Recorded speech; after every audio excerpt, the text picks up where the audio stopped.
लोकसभा में जस्टिस यशवंत वर्मा के खिलाफ महाभियोग मंजूर कर लिया गया, मगर इस काम को आगे बढ़ाने वाले जगदीप धनखड़ अब सवाल चारों तरफ से उठ रहे हैं दोस्तों कि वो आखिर है कहाँ। क्या उनकी नजरबंदी कर दी गई है? सवाल ये भी उठ रहे हैं कि क्या उनका स्वास्थ्य ठीक है? ऐसा क्यों है कि उन्हें संपर्क नहीं किया जा पा रहा?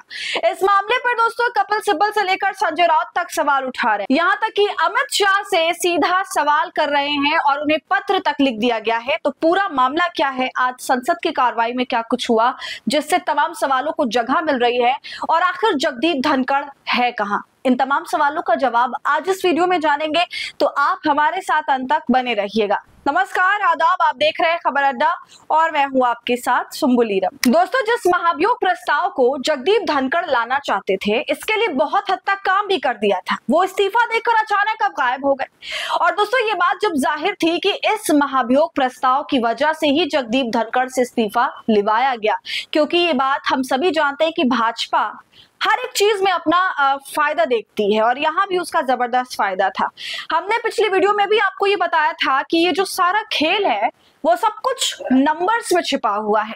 कौन अपने कितने नंबर बढ़वाता है जनता के सामने। जी हाँ, भारतीय जनता पार्टी वो चाहती थी कि इस महाभियोग प्रस्ताव को जस्टिस यशवंत वर्मा के खिलाफ वो लेकर आए। सबसे पहले सरकार पहले लोकसभा में महाभियोग प्रस्ताव लाना चाहती थी ताकि इसे सरकार की सफलता के रूप में देखा जाता। समझ रहे हैं आप दोस्तों? ऐसा दिखाया जाता कि मोदी जी कितने बड़े न्याय के पुतले हैं और अभी भी सरकार के होते हुए न्याय का दीप चल रहा है। तो कुछ ऐसे ही प्रोपेगेंडा चलाया जाता, मगर इस गोल्डन चांस को धनखड़ ने उनसे छीन लिया और छीनकर विपक्ष को दे दिया। धनखड़ के इस्तीफे के वक्त, या फिर उससे पहले कहें, जब ये सारी चर्चा चल रही थी, जब भाजपा के शीर्ष नेता धनखड़ पर दबाव बना रहे थे, तब धनखड़ साहब ने बिना किसी लाग लपेट के दो टुक जवाब दिया कि वो जो भी कर रहे हैं सदन के नियम कानून के हिसाब से कर रहे हैं। तो दोस्तों, ये एक मुख्य वजह थी। धनखड़ ने इस पूरे मामले को अपनी ईगो पर ले लिया और तमाम नेताओं के 10 बार समझाने पर भी वो नहीं माने। मॉनसून सत्र शुरू होने से पहले भी उनको समझाया गया, बाद में भी समझाया गया, मगर वो नहीं माने।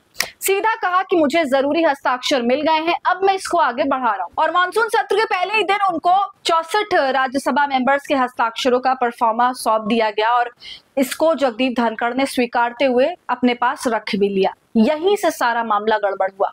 नेताओं की मुलाकात होने लगी, दबाव बढ़ने लगा, धनखड़ अपने स्वाभिमान में आ गए। उसके बाद जो कुछ हुआ वो आप सभी जानते हैं। लेकिन हैरानी की बात तो ये है कि अपने इस्तीफे के बाद से जगदीप धनखड़ जो गायब हुए तो किसी की नजर में ही नहीं आए। सबकी पहुंच से वो बाहर हो गए, किसी का भी उनसे संपर्क नहीं हो पा रहा है। तो अब चारों तरफ से चिंता जताई जा रही है, और सबसे ज्यादा चिंता विपक्ष की तरफ से जताई जा रही है कि आखिर वो है कहाँ, वो ठीक तो है, सुरक्षित तो है। अब देखिए, संजय राउत ने तो इस मामले पर संज्ञान लेते हुए सीधा अमित शाह को पत्र लिख डाला। राउत ने दावा किया कि धनखड़ से संपर्क करने की उनकी कोशिश नाकाम हो गई है। पूर्व उपराष्ट्रपति को मौजूदा स्थिति को लेकर असमंजस बना हुआ है। ये जो बात दोस्तों फैल रही है कि जगदीप धनखड़ को नजरबंद कर दिया गया है, इस पर अभी तक सरकार का कोई टेक नहीं आया, कोई बयान नहीं आया है। इस बयान को खारिज भी नहीं किया गया अभी तक, इसलिए चर्चा और तेज हो रही है। राउत ने अपने पत्र में उल्लेख किया कि 21 जुलाई को संसद के मानसून सत्र के पहले दिन धनखड़ ने उपराष्ट्रपति पद से इस्तीफा दिया, जिसने राजनीतिक हलकों में हलचल मचाई। उन्होंने लिखा, उसके बाद से पूर्व उपराष्ट्रपति के बारे में कोई स्पष्ट जानकारी नहीं मिली। उनकी स्थिति, स्वास्थ्य ठिकाने को लेकर देश में चिंता बढ़ रही है। तो दोस्तों, ये पत्र 10 अगस्त को लिखा गया और सोमवार को एक्स पर साझा किया गया। तो ये तो रही संजय राउत की चिट्ठी। इसके अलावा बड़ा मुद्दा अब इस मामले में ये भी छिड़ रहा है कि जगदीप धनखड़ को लेकर के हेबियस कॉर्पस की याचिका सुप्रीम कोर्ट में डाली जाए, यानी बंदी को पेश किया जाए, शरीर को पेश किया जाए। इसका यही मतलब होता है इस याचिका का। इससे ये सुनिश्चित किया जाता है कि जिसे भी बंदी बनाया गया है, गिरफ्तार किया गया है, वो वैध है कि नहीं। तो दोस्तों, समझ रहे हैं आप, बात इतनी ज्यादा बढ़ गई है क्योंकि जगदीप धनखड़ बिल्कुल गायब हो चुके हैं। तमाम नेता उनसे संपर्क करने की कोशिश कर रहे हैं, उन्हें कॉल लगा रहे हैं, उन्हें कॉल नहीं लग रही।